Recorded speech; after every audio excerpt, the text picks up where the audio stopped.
할렐루야. 하나님께서 오늘도 넉넉한 은혜 가운데로 인도하시고 또 하나님의 축복 가운데 살게 하실 줄로 믿습니다. 다 같이 사도신경으로 신앙 고백 같이 하심으로 새벽 예배 하나님 앞에 같이 드리십니다. 전능하사 천지를 만드신 하나님 아버지를 내가 믿사오며 그 외아들 우리 주 예수 그리스도를 믿사오니 이는 성령으로 잉태하사 동정녀 마리아에게 나시고 본디오 빌라도에게 고난을 받으사 십자가에 못 박혀 죽으시고 장사한 지 사흘 만에 죽은 자 가운데서 다시 살아나시며 하늘에 오르사 전능하신 하나님 우편에 앉아 계시다가 저리로서 사한 자와 죽은 자를 심판하러 오시리라. 성령을 믿사오며 거룩한 공예와 성도가 서로 교통하는 것과 죄를 사하여 주시는 것과 몸이 다시 사는 것과 영원히 사는 것을 믿사옵나이다. 아멘. 할렐루야. 오늘 함께 보실 하나님의 말씀은 요한계시록 22장 14절과 15절 2절 말씀입니다. 요한계시록 22장 14절과 15절 말씀입니다. 제가 봉독해 드립니다.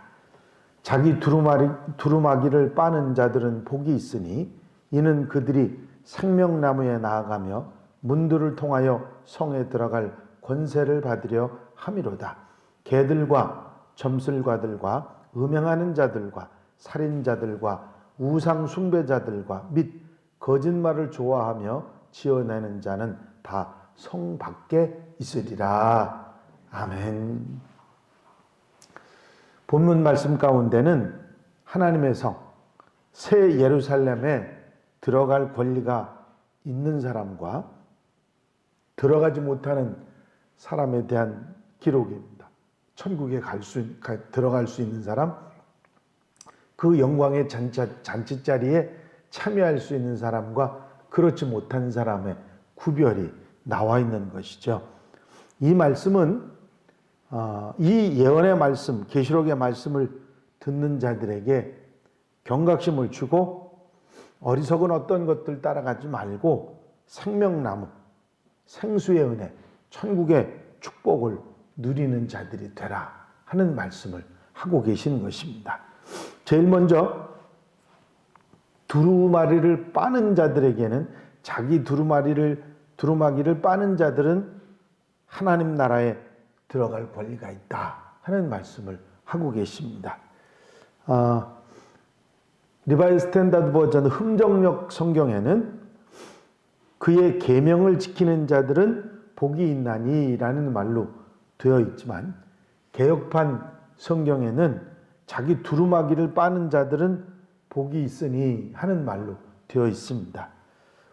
원문 대문자 사본은 거의 비슷비슷하기 때문에 필사의 실수로도 볼 수 있는데 우리말 성경에도 보면 한글 킹제임스 성경에는 계명을 행하는 자로 되어 있고요. 표준 세번역은 자기 겉옷을 깨끗이 빠는 사람으로 되어 있습니다. 현대어 성경은 자기 예복을 깨끗이 빨아 간수하는 사람으로, 현대인의 성경은 자기 옷을 빠는 사람으로, 공동번역은 자기 두루마기를 깨끗이 빠는 사람으로 되어 있습니다. 하지만 가장 좋은 사본은 본문 이 말씀처럼 자기 두루마기를 빠는 자들은 복이 있나니 라는 말씀으로 되어 있습니다. 이 구절은 구원받음에 있어서, 즉 새 예루살렘 천국에 들어감에 있어서 인간이 해야 할 일에 관한 말씀을 하고 계신 것이죠. 그것은 바로 자기 두루마기를 빠는 것이죠. 신약 성경에 나와 있는 말씀 기억하시죠? 자기 예복을 입고 들어가야 한다 하는 말씀 기억하시죠? 예복을 입지 못한 자들은 쫓겨나게 된다. 그 말씀과 일맥상통하는 말씀이 되겠습니다. 요한의 표현대로 하면 예수 그리스도의 피, 보혈의 피에 그 두루마기를 씻어야 한다. 그런 말씀이죠. 쉬운 예로 표현하자면 비누와 물은 줄 수 있지만 그것을 사용해서 두루마기를 깨끗하게 하는 것은 개인의 선택이라 그런 말씀입니다. 예수님의 은혜, 십자가의 은혜, 보혈의 은혜가 있지만 그것을 믿고 받아들여야 자신의 옷, 죄로 더러워진 것들을 씻어낼 수 있다. 요한은 마치 빨래를 하듯 빤다고 표현하지 않았습니까? 누구라도 이렇게 자기의 두루마기를 예수님의 보혈로 빨지 않는 자는, 이 조건에 부합되지 않는 자는 천국에 들어가지 못하고 이에 합당한 사람이 천국에 들어갈 수 있다 하는 말씀을 하신 것입니다. 우리가 죄로, 잘못으로, 허물로 더러워진 우리의 모든 죄와 허물들을 주님의 보혈로 깨끗이 씻고 그런 사람들이 천국에 들어갈 수 있는데, 바로 그런 준비, 항상 상급받을 수 있는 하나님의 사람으로 주님의 보혈로 우리의 죄와 허물을 씻고 나아갈 수 있는, 천국에 들어갈 수 있도록 준비하는 하나님의 백성들이 되어야 될 줄로 믿습니다.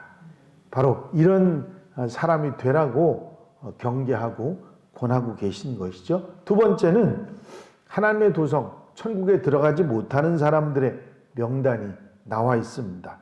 여기에 보면 15절에 개들과 점술가들과 음행하는 자들과 살인자들과 우상 숭배자 및 거짓말을 좋아하며 지어내는 자는 다 성 밖에 있으리라 그러셨습니다. 이미 앞장 21장 8절에 불못에 던져지는 사람들의 명단에서 알 수 있었던 것이죠. 21장 8절에 보면 그러나 두려워하는 자들과 믿지 아니하는 자들과 흉악한 자들과 살인자들과 음행하는 자들과 점술가들과 우상 숭배자들과 거짓말하는 모든 자들은 불과 유황으로 타는 못에 던져지리니 이것이 둘째 사망이라 그렇게 말씀하고 있습니다.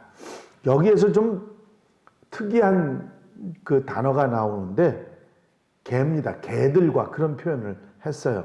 개는 야만적이고 더러운 모든 것을 뜻하는 의미를 가지고 있습니다. 스위트라고 하는 학자는 동양의 도시의 집에서 이 배회하는 개들을 본 사람은 그 단어가 동양인 생각에는 떠오르는 멸시와 증오를 이해할 수 있다. 그런 표현을 했습니다. 동양 사람들에게는 개라고 하는 그 표현이 좋은 표현이 아니고 서양인들의 입장에서는 애완용으로 늘 가까이 하고 식구들처럼 생각하는 입장이었지만 동양인들에게는 개를 생각할 때 더럽고 또는 이런 좀 훔치는 그런 돌아다니면서 좋지 않은 행동을 하는 그런 모습으로 개를 인식한다 그런 얘기입니다. 식용으로 쓰기도 하고 그런 현상이 많았으니까 동양인들은 서양인들과 개들을 생각하는 게 다르다 그런 얘기죠. 유대인들에게도 똑같이 이 동양인의 사상이 그대로 있습니다. 개는 서양인들처럼 이렇게 식구들처럼 생각하고 애완용으로 생각하는 게 아니라 집 없이 헤매고 야만적이고 더럽고 훔치는 개, 아무거나 먹는 그런 더러움의 상징으로 유대인들 똑같이 생각을 했습니다. 예수님께서 이방 여인에게 개들에게 주는 게 합당하지 않다 그 말씀하셨잖아요. 거기서 말하는 예수님 말씀하신 개는 이방인들을 말하는 겁니다. 유대인이 아닌 이방인들을 개라고 그들은 불렀기 때문이죠. 랍비가 한 말을 보면 우상 숭배자와 함께 먹는 사람은 개와 더불어 먹는 사람과 같다. 누가 개인가 할례받지 않은 자이다 하는 말이 있습니다. 바로 이방인들을 말하는 것이죠. 옛 헬라의 주석가인 안드레아스는 암시하기를 개란 염치 없고 믿지 않는 자일 뿐만 아니라 개란 한 번 세례받고도 토한 후에 다시 돌아가는 기독교인들을 의미하는 것이다. 그런 말을 했습니다. 결국 개라고 하는 표현은 모든 욕지기나고 더러운 것들을 상징하는 그런 표현입니다. 그래서 모든 더럽고 욕짓이 나는 그런 것들은 천국에 들어가지 못한다. 진짜 개가 못 들어간다. 그런 의미의 말씀이 아니란 얘기죠. 그 밖에 또 이 다른 가능성이 이 개라고 하는 표현에 또 있는데 신명기 23장 18절에 보면 율법에 이런 말씀이 나옵니다.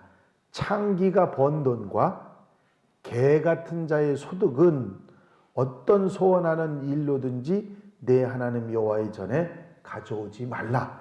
이 둘은 다 내 하나님 여호와께 가정한 것임이니라. 여기에 보면 개 같은 자의 소득이라는 말이 나와요.